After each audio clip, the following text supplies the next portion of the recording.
কি কেউ জানো? এটা হলো কুলেখাড়া শাক।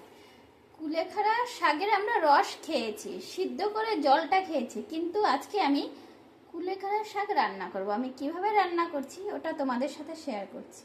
শাকটা ভালো করে ধুয়ে নিয়েছি, এবার কুচি করে কেটে নিই। শাকটা আমি কেটে নিলাম, আর কটা কাঁচা লঙ্কা নিয়েছি, এগুলো চিড়ে নিয়ে নিলাম। রসুনটা থেতো করে নিয়েছি, তার ফ্লেভারটা আলাদা আসে। আর এখানে নিয়েছি পেঁয়াজ কুচি। প্যানটা বসিয়ে দিলাম, কড়াইয়ে আমি তেল দিয়ে দিলাম। তেল দিয়ে দিয়েছি, তেলটা গরম হলে একটা শুকনো লঙ্কা ছিঁড়ে দিলাম।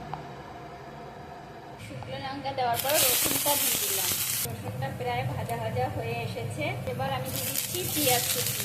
এর ভিতরে আমি লবণটা দিয়ে দিচ্ছি, কেননা পেঁয়াজটা তাড়াতাড়ি সিদ্ধ হবে, লাগলে সাথে অল্প দিতে পারে।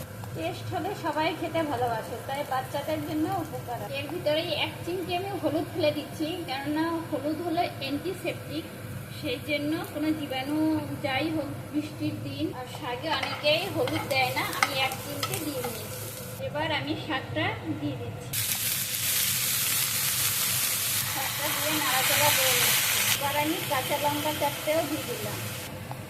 এর ভিতরে আমি অল্প একটু জল দিয়ে দিলাম, যাতে শাকটা ভালো মতো সিদ্ধ হয়ে যায়। আমি আর একটু সামান্য লবণ দিয়ে দিলাম এর ভিতরে। দেখো শাকটা কি সুন্দর সিদ্ধ হয়ে গেছে। শাকটা বানানো কমপ্লিট হয়ে গেছে। ঠিক আছে, এইরকম নতুন নতুন রেসিপি পেতে আমার সাথে যুক্ত থেকো, আর লাইক শেয়ার সাবস্ক্রাইব অবশ্যই। আর একই জিনিস তো একই রকম খেতে ভালো লাগে না, আমার নিজেরও তাই অন্য টেস্টের অন্য খাবার।